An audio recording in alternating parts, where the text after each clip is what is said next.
Humanap ng isang tahimik na lugar. Umupo ng maayos, bitawan ng tensyon sa iyong mga balikat, at dahan-dahang ipikit ang iyong mga mata.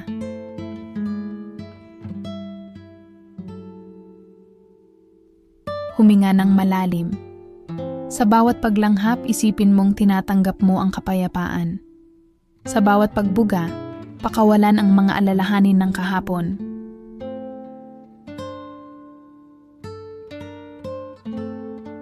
Bigkasin sa iyong isip. Narito ako ngayon. Ligtas ako.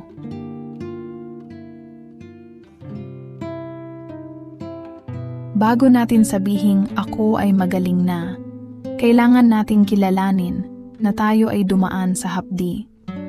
Hindi itinatanggi ng paghilom ang sakit. Binabago nito ang ating relasyon sa sakit na iyon.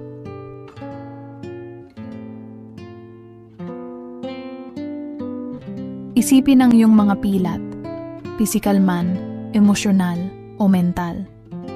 Ang mga ito ay hindi marka ng kahinaan, kundi mga medalya ng iyong katatagan.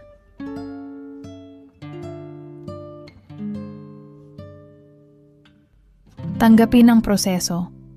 Ang paghilom ay hindi laging diretsyo.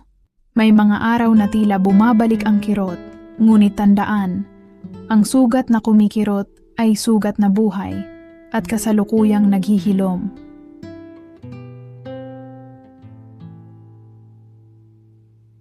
Ngayon, ituon ang iyong pansin sa katagang, ako ay magaling na. Bigkasin ito ng tahimik sa iyong puso, damhin ang bawat titik.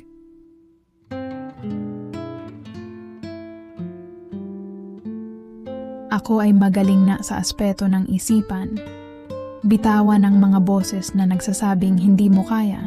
Ang iyong isip ay malinaw, payapa, at puno ng pag-asa. Ikaw ang may-ari ng iyong mga iniisip.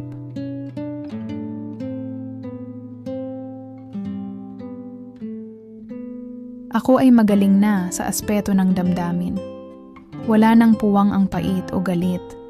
Pinatatawad mo ang iyong sarili at ang mga taong nakasakit sa iyo. Hindi dahil karapat-dapat sila, kundi dahil karapat-dapat kang maging malaya.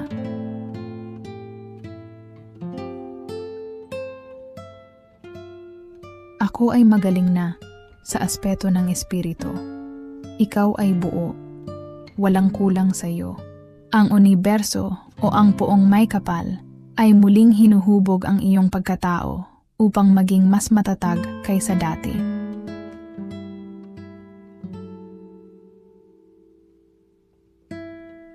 Ang paggaling ay hindi nangangahulugang wala na ang pinsala.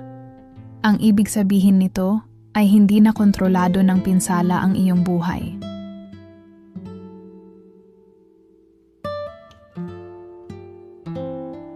Isipin mo ang iyong sarili na naglalakad ng magaan. Wala na ang mabigat na pasanin sa iyong dibdib.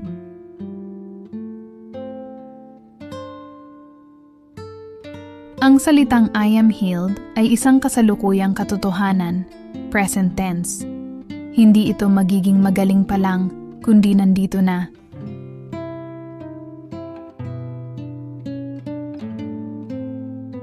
Visualisasyon. Isipin ang isang malinis at maliwanag na tubig na dumadaloy sa iyong buong katawan. Nililinis ang bawat sulok ng iyong pagkatao. Sa bawat segundong lumilipas, mas tumitibay ang iyong pananalig na ikaw ay bago na.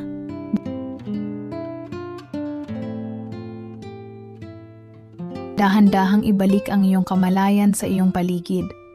Galawin ang iyong mga daliri sa kamay at paa. Huminga ng malalim sa huling pagkakataon. Sa iyong pagdilat, dalhin mo ang paninindigan na ito. Ang paghilom ay hindi lamang isang destinasyon. Ito ay isang paraan ng pamumuhay.